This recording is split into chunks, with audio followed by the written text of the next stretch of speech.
Rabu 4 Desember 2019 merupakan ulang tahun ke-43 Gerakan Aceh Merdeka atau disebut dengan GAM setelah diproklamirkan pada 4 Desember 1976 di Gunung Halimun, PD. Pada milad GAM kali ini, juga aparat keamanan melarang masyarakat untuk tidak menaikkan bendera bulan bintang karena dianggap masih ilegal. Mengenai teka-teki lahirnya atau munculnya GAM dalam masyarakat masih simpang siur. Para pengamat dan penulis sejarah belum memiliki persepsi yang sama mengenai faktor yang melatari Hasan Tiro memproklamirkan GAM. Gerakan yang pernah eksis seperti Darul Islam Indonesia, Tentara Islam Indonesia atau disebut dengan DITII yang dipimpin Tengku Muhammad Daud Bereh jelas karena kekecewaan kepada pemerintah pusat yang mengingkari janjinya karena harapan penerapan hukum Islam di Aceh tidak direalisasikan oleh Soekarno. Jasa dan kontribusi Aceh yang cukup besar dalam mengusir penjajah sebagai modal lahirnya Negara Kesatuan Republik Indonesia saat itu dilupakan dan dikhianati, termasuk memasukkan Aceh ke dalam Provinsi Sumatera Utara, menjadi justifikasi yang memperkuat keinginan Tengku Daud Bereh bergabung dengan DITII yang dipimpin Kartosuwiryo dan kemudian membentuk sendiri Republik Islam Aceh. Tetapi faktor sesungguhnya GAM lahir dapat ditemukan dari pernyataan Hasan Tiro dalam berbagai literatur.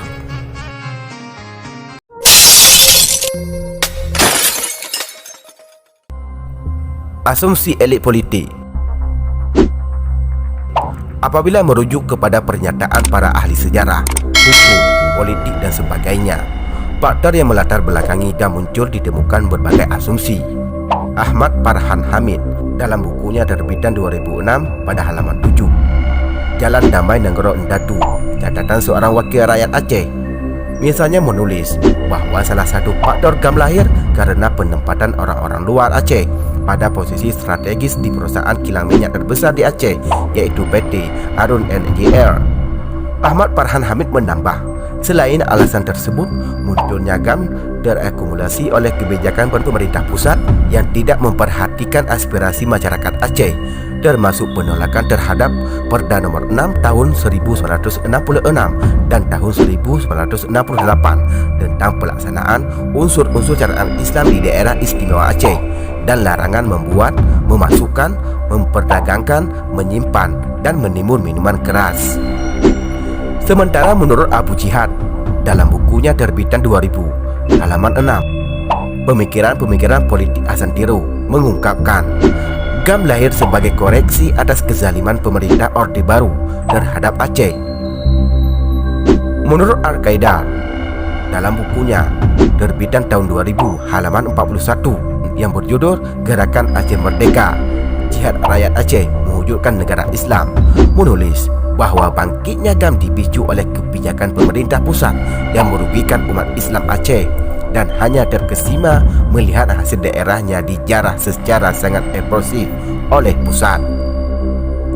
Menurut kesimpulan sebagian elit militer Indonesia seperti ditulis oleh Murizal Hamzah pada tahun 2015 halaman 447 dalam bukunya yang berjudul Hasan Tiro, Jalan Panjang Menuju Damai Aceh, bahwa proklamasi Aceh Merdeka oleh Hasan Tiro karena ia sakit hati lantaran gagal menjadi kontraktor pengelola gas alam di Belang Lancang, Aceh Utara. Dari keempat asumsi elit Aceh tersebut dapat dijelaskan bahwa GAM lahir karena kekecewaan masyarakat Aceh atas sikap Jakarta yang selalu tidak bijak dengan Aceh yang telah memberikan sumbangsi besar dalam melahirkan NKRI ini. Pemerintah tidak pernah berterima kasih kepada Aceh, baik sebagai penyandang devisa negara terbesar maupun yang telah berjasa atas eksistensinya NKRI. Pemerintah dianggap mengabaikan Aceh, tidak merespon keinginan masyarakat dan tidak menempatkan jabatan-jabatan strategis di pemerintahan maupun di badan-badan usaha milik negara untuk diisi oleh orang Aceh seperti PT Arun, Exxon Mobil dan lain-lain. Hasan Tiro pernah kecewa kepada pemerintah lantaran tidak memberikan kesempatan kepadanya untuk menjadi kontraktor pembangunan PT Arun. Asumsi-asumsi tersebut tidak fair apabila tidak memperhatikan alasan Hasan Tiro sendiri sebagai deklarator Aceh Merdeka. Hasan Tiro yang dilahirkan pada 25 September tahun 1925 di Desa Tanjung Bungong, Kabupaten Pidi. Ayahnya bernama Lube Muhammad dan ibunya Pocut Fatimah. Setelah menamatkan sekolah rakyat pada tahun 1931, ia melanjutkan pendidikan di Sekolah Madrasah Sa'adah Al-Abadiyah dan tamat tahun 1943 pada usia 21 tahun, yakni tahun 1946 hingga 1948. Hasan Tiro melanjutkan ke Universitas Indonesia, Yogyakarta dengan konsentrasi hukum internasional. 4 tahun kemudian, yakni tahun 1950, melanjutkan pendidikan di Universitas Columbia Amerika Serikat sambil bekerja di markas besar PBB. Pada 15 Agustus 1958, bergabung dengan gerakan PRRI. Hasan Tiro sempat kuliah di University of Plano, Texas dalam bidang ilmu hukum. Hasan Tiro menikah dengan Dora, seorang gadis muslimah berdarah Iran, kelahiran Amerika pada tahun 1960-an, dan dikaruniai seorang anak laki-laki, Karim Tiro, yang kini seorang profesor sejarah Amerika pada Universitas Rutgers di Cincinnati, Ohio. Hasan Tiro mulai menggagas Aceh Merdeka sejak tahun 1965 dan tidak pernah berhenti menyuarakan Aceh di berbagai kesempatan dan forum internasional. Setelah diyakini diplomasinya mendapat dukungan internasional, Hasan Tiro pulang ke Aceh dengan meninggalkan kehidupannya yang penuh glamor dan putra sematawayangnya Karim Tiro yang masih berumur 6 atau 7 tahun demi memperjuangkan kemerdekaan Aceh. Tiba kembali di Aceh pada 30 Oktober 1976 melalui Pasilok, Kecamatan Kembang Tanjung, Kabupaten Pidi. Pada 4 Desember 1976 mendeklarasikan ulang tahun kemerdekaan Aceh di Gunung Halimun bersama beberapa tokoh Aceh lainnya. Alasan utama dalam bukunya Masa Depan Politik Dunia Melayu, Hasan Tiro, terbitan 1999, halaman 5-8 mengungkapkan bahwa alasan utama ia memproklamirkan Aceh Merdeka adalah sebagai perwujudan negara sambungan yang pernah kabur sejak Belanda menganeksasi Aceh pada tahun 1873. Bagi Hasan Tiro, sepatutnya ketika Belanda angkat kaki dari bumi Aceh harus menyerahkan kembali kepada pemiliknya yang sah, sebagaimana Inggris dan Perancis yang menyerahkan wilayah jajahan kepada pemiliknya yang asli. Belanda tidak menerapkan dekolonialisasi terhadap daerah-daerah jajahannya di Indonesia sebagaimana yang termaktub dalam piagam PBB.